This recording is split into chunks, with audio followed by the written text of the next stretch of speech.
નમસ્કાર દમણવાસીઓ, આપ સૌ જાણો છો કે છેલ્લા 8.5 વર્ષમાં યશસ્વી પ્રધાનમંત્રી શ્રી નરેન્દ્રભાઈ મોદીજીના સીધા માર્ગદર્શનમાં આપણા પ્રદેશના પ્રશાસક શ્રી પ્રફુલભાઈ પટેલે સંઘ પ્રદેશ દાદરા અને નગર હવેલી અને દમણ દીવમાં કેવો વિકાસ કર્યો છે। એક સમયે દમણમાં કોઈ ફરવા લાયક સ્થળ જ ન હતા। પ્રદેશમાં ઉચ્ચ શિક્ષા માટે કોઈ વ્યવસ્થા ન હતી। નામ ખાતર બીકોમ અને બીએ ભણવા માટે એક માત્ર સરકારી કોલેજ હતી, પરંતુ છેલ્લા 8.5 વર્ષમાં પ્રશાસક શ્રી પ્રફુલભાઈ પટેલે સમગ્ર પ્રદેશનો અને ખાસ કરીને દમણનો જે વિકાસ કર્યો છે તેને આખા દેશ મહેસૂસ કર્યો છે।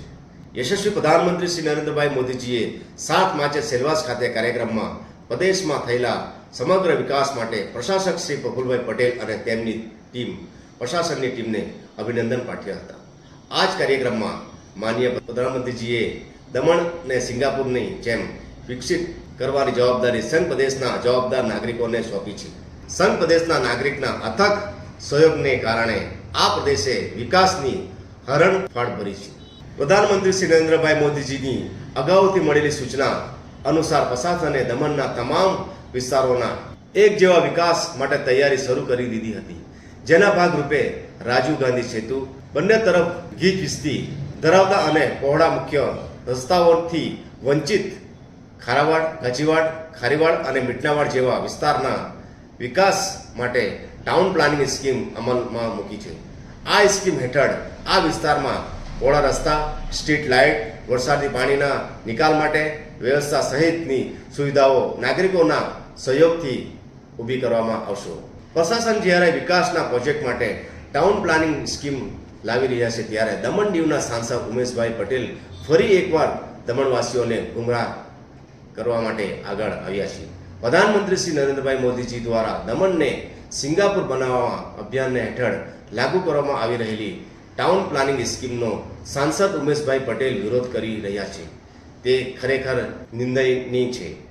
ઉમેશભાઈ પટેલ દ્વારા વિરોધ કરવાની બાબત નવાઈ પામે તેવી વાત નથી, કારણ કે છેલ્લા 8.5 વર્ષમાં આ ભાઈએ ફક્ત અને ફક્ત પ્રશાસનના દરેક પ્રોજેક્ટનો વિરોધ જ કર્યો છે। 2016-2017 જ્યારે મોટી દમણ આંબાવાડી રસ્તા પહોળો થયો હતો, ત્યારે રોડ માર્ચિંગમાં આવતા ઘરવાળાઓને ભડકાવીને પ્રશાસન વિરોધ કામ કર્યું હતું। જ્યારે એ રસ્તો પહોળો અને મજબૂત બન્યો તો નાની દમણ અને મોટી દમણના મોટા ભાગના નાગરિકો આ જ રસ્તાનો સૌથી વધારે ઉપયોગ કરે છે।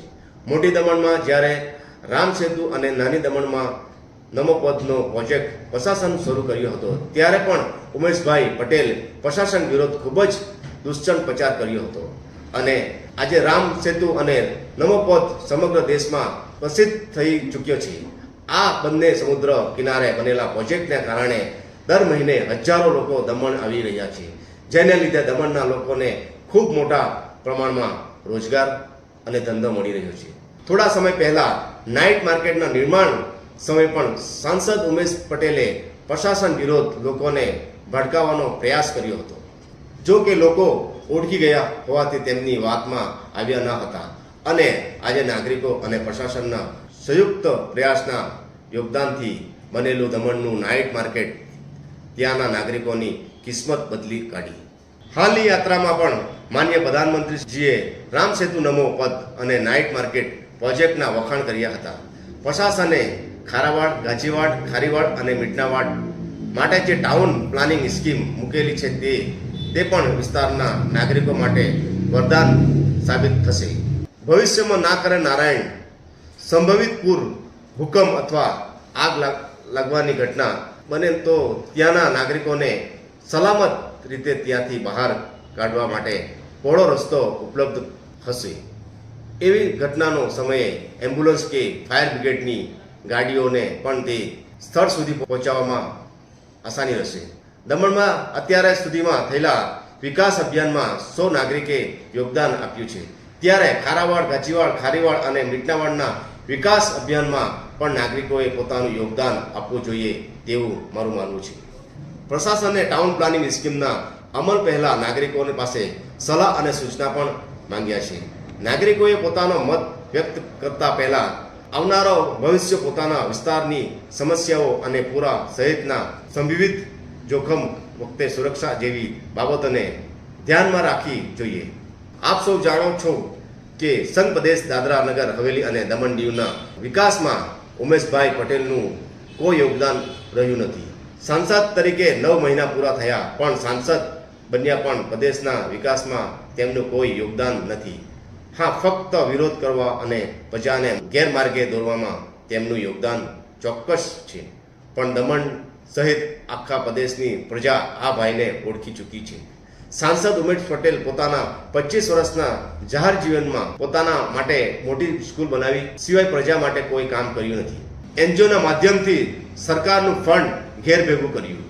અપક્ષ ઉમેદવાર ઊભા કરી પછી તેના બેસાડીને પૈસા ઘર ભેગા કરવા સિવાય કોઈ કામ કર્યું નથી. દમણ જિલ્લા ભારતીય જનતા પાર્ટી સાંસદ ઉમેશ પટેલના નિવેદનને વખોડે છે અને પીએમ મોદીજીના સીધા માર્ગદર્શનમાં ચાલતા સંઘ પ્રદેશ પ્રશાસન પર વારંવાર આરોપ લગાવીને ચેષ્ટાનો પણ વિરોધ કરે છે. દમણ સહિત સંઘ પ્રદેશના નાગરિકોને મારી અપીલ છે કે આપ છેલ્લા 8.5 વર્ષમાં પ્રશાસનની સાથે મળીને પ્રદેશનો જે અદ્ભુત વિકાસ કર્યો છે તેને જ અભિયાનને આપણે સૌ આગળ વધારીએ છીએ. ભારત માતા કી જય.